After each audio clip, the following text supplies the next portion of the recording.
Yo, what is going on, guys? This is Franklin coming back at you, and today I'm just doing a Melffy Beast deck profile. So this is probably my favorite deck that I run. The animals are so cute. It's yeah, really nice, fun deck. And just one moment here, I'm actually gonna check my audio, make sure everything's good. 1 second.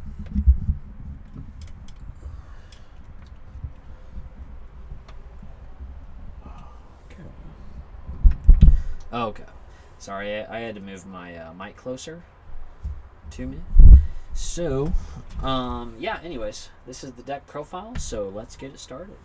So, first we're starting with the monsters, and this is a Melffy puppy. All of the Melffys have the same effect that when an opponent normal or special summons a monster, except during the damage step, or if an opponent's monster targets this card for an attack, you can return this card to the hand. Then you can special summon one. Or actually, they all have that return effect, and then they each have a unique effect when they're returned. So, when Puppy's returned, you can special summon one level 2 or lower beast monster from your deck, except Puppy. And then all the Melffys also share the same effect that during your end phase, you can special summon this card from your hand. And you can only use each effect of Puppy once per turn. So he's probably the best Melffy. This one's really good, though, as well. So this is Melffy Caddy. Melffy Caddy, when it's returned to the hand, it allows for you to search out any beast from your deck. So very important card. This is Melffy Pony. When it's returned, you can add a level 2 or lower beast from your graveyard to your hand, except Pony, so pretty good. And then this is Fenny. When you return him, you could special summon one beast from your hand, which is pretty good, especially if beat stick beasts, if I ever start running any like beat sticks, that'd be a nice way to get them onto the field pretty easily. But I just run one of him for now.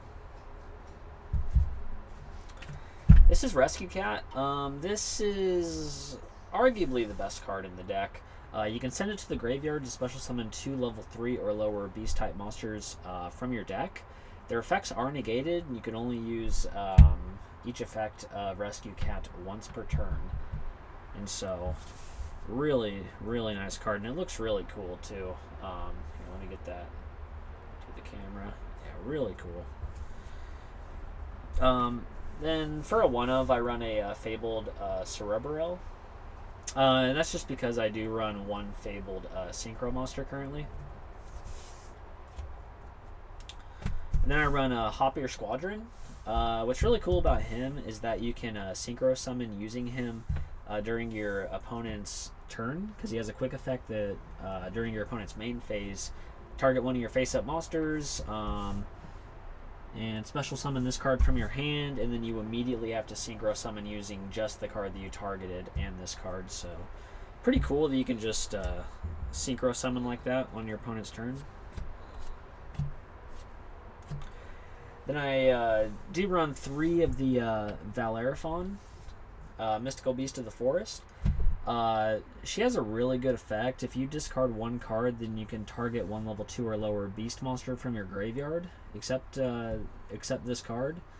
And you can special summon it face up in attack position or face down defense position.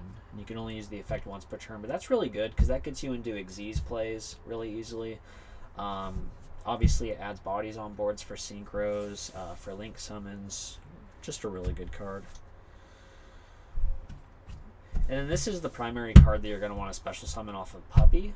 And if it's in your hand, you want to use Fenny, Melffy Fenny, to special summon it onto the field. Because its effect is, if this card is special summoned by the effect of a beast monster, you can target one card on the field, destroy that target. So, yeah, really good card. Then I do run a Mind Mole. Since we're doing a lot of synchros, once per turn, this card cannot be destroyed by battle. If this card is sent to the graveyard as synchro material for a beast type monster, draw one card. So remember that it does have to be a beast type. This is just another level 3 beast that I can special from the deck or fetch from the deck that'll just help me with the synchro summons. And he has a nice effect. Here, let me leave him there. If you take damage by battle or by an opponent's card effect while this card is in your graveyard, you can banish this card from the graveyard, target one card on the field, and destroy it. So, pretty good. Then I saw this card recommended, I think, by Dark Arm Duelist on YouTube. Shout out to him. Key Mouse, just a 1-star tuner. When the card is destroyed by battle and sent to the graveyard, I can add one level 3 or lower beast type monster from the deck to the hand. So, just the main thing is that it's a level 1 tuner, so it allows for you to get into certain synchros easier. And then you already know what she does, Ash Blossom. And then onto the spells. So I run 3 Melffy Hide and Seek. A lot of people like to just run 2 or even 1. But I find that this card is so important for what you want to do, because if you constantly have this card on the field, you're constantly recycling your beasts. And that is because its effect is the first time each beast monster you control would be destroyed by card effect each turn, it is not destroyed. You can target 3 beast monsters in your graveyard with different names, shuffle them into the deck, then draw 1 card. You can only use that effect once per turn. But that's just so important, I think, is just getting your little beast back into your deck and just reusing them. And then not to mention the draw one. And you already get a lot of hand advantage with this deck because your Melffys are constantly returning to your hand. And so even if you were to have like one of these on the field, and let's say you unfortunately have both of them in your hand advantage is probably so good anyways, that it's not the biggest deal. You're still going to have like 4 other, cards from your deck. But, I mean, it's rare that that's going to happen. But I just run 3 because it's such an important card.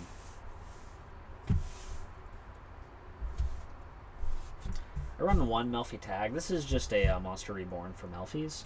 The effect says target 1 Melffy monster in your graveyard, special summon it. You can only activate 1 Melffy tag per turn. And it's a quick play, so that's important to note. And then for our destroy power, here, let me get those. There we go. So, you may be wondering why I run 2 Dark Holes. That is because Melffy Hide and Seek protects your beasts from being destroyed by card effects for the first time that each beast monster would be destroyed. So in other words, you can use a Dark Hole and all of your opponent's monsters die, but yours stay alive because of this card. And so, yeah. And so you have the ability to run this many destroy cards, and I've done this to people, and it works.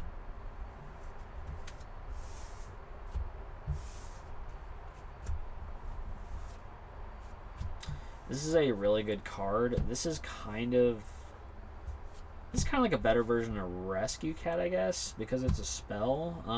I don't know. It's hard to say which one's better.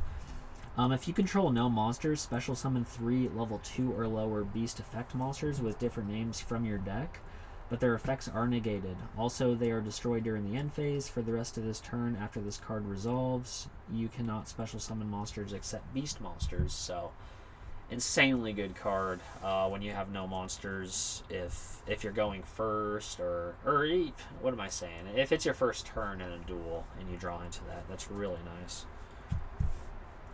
Then I run 2 Ayers Rock Sunrise. These are just essentially monster reborns for beast type monsters, and your opponent's monsters do lose attack through it, but yeah, it's basically just monster reborn for beasts. And then an actual monster reborn, just bring back monsters, special summon from your opponent's graveyard. And then I run 2 Solemn Strike and Solemn Judgment. And that's it for the main deck. Now we're going to get into the extra deck. So, starting out, this is Melffy of the Forest, which is a very good card. It takes 2 level 2 monsters, and you can detach 1 material from this card and add 1 Melffy card from your deck to your hand.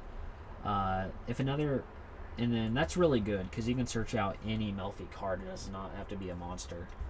And then if another face-up Melffy monster you control returns to your hand, you can target one face-up monster your opponent controls, and it cannot attack. Also, its effects are negated while it's face-up on the field. So that's the nice thing, is if you have this on the field and say your puppy returns to your hand, you have the option of targeting one of your opponent's monsters, negating its effects, and it can't attack while it's on the field. So, and it's a permanent negate. I'm not sure how it would, if they Book of Mooned it and flipped it face up, if that would like reset it, but yeah, that's just a really good play. Then we run one Nat Beast. This is a really easy card to go into in this deck. I mean, all you need is a Rescue Cat or an Obedience Schooled. And he's really good because he just locks your opponent out of spells. Doesn't have a high attack, but if your opponent draws into certain hands at like the start of the duel and you get this guy out, it can really screw him.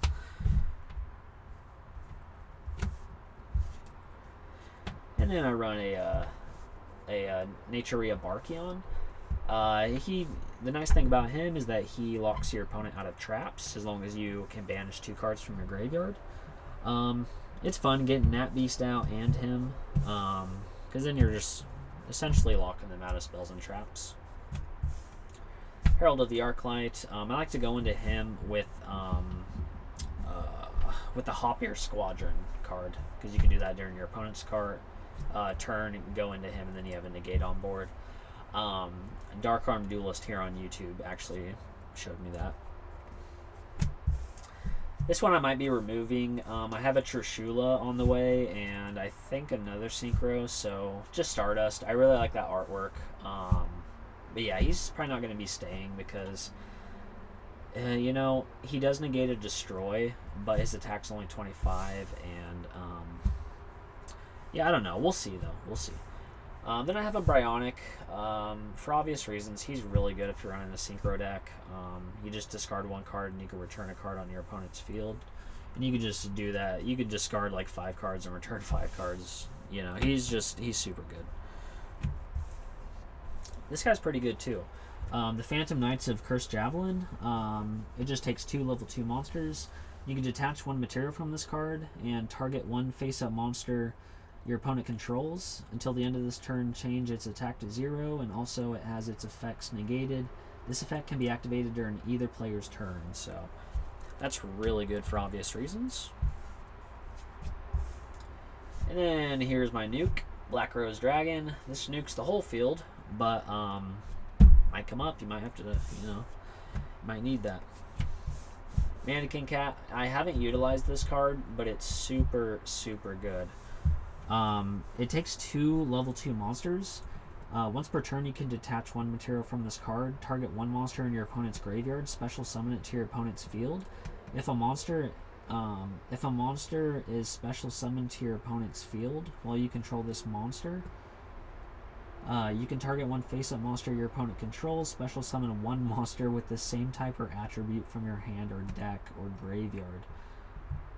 So for obvious reasons, I mean, first of all, you get to choose what monster specialed out of their graveyard, and then because of her effect, you get to special summon a card from your graveyard, hand, or deck with the same type or attributes. So haven't used her enough, but yeah, I could see how she'd be really good. This is my one Fabled that I run, the Fabled Unicorn. Simo actually recommended running him. While you and your opponent have the same number of cards in your hand, negate all spell, trap, and effect monsters activated by your opponent and destroy them. So the reason why Simo recommended this is because with Melffys you can kind of manipulate which ones return to your hand and which ones don't, and so there's a little bit of hand size manipulation in that, and so it makes him kind of an interesting card to play. Nightmare Cerberus, just to pop a monster. This is Radiant. She's a Link 2, and she boosts all Earth monsters by 500, and all Wind monsters lose 400 attack and defense. And if this card is destroyed by battle or card effect, you can target 1 Earth monster in your graveyard, add it to your hand. I've been forgetting about that effect. I gotta remember that. This card's super good. I bring him out a lot. Number 64, Ronin Raccoon. You can detach one material from him and summon a level 1 beast token whose attack becomes the current attack of the highest attack monster on the field. So if they have a beat stick, if they have someone who's at 4k, all it takes is 2 level 2s. You get him out, detach material, special summon a token. It has 4k attack. You can beat over his. Really easy to get out. With your Melffy hide and seek spell card, you recycle him. And so you're constantly bringing him out if it's like a longer duel and you need him. And then the last one, this is just kind of the beat stick. Just another option to go into. So, yeah, just Borlow Dragon. But yeah, that's really it. I really love this deck. It's my favorite deck. It's the cutest deck. So yeah, anyways, it's been a pleasure bringing this to you, and you guys have a good one.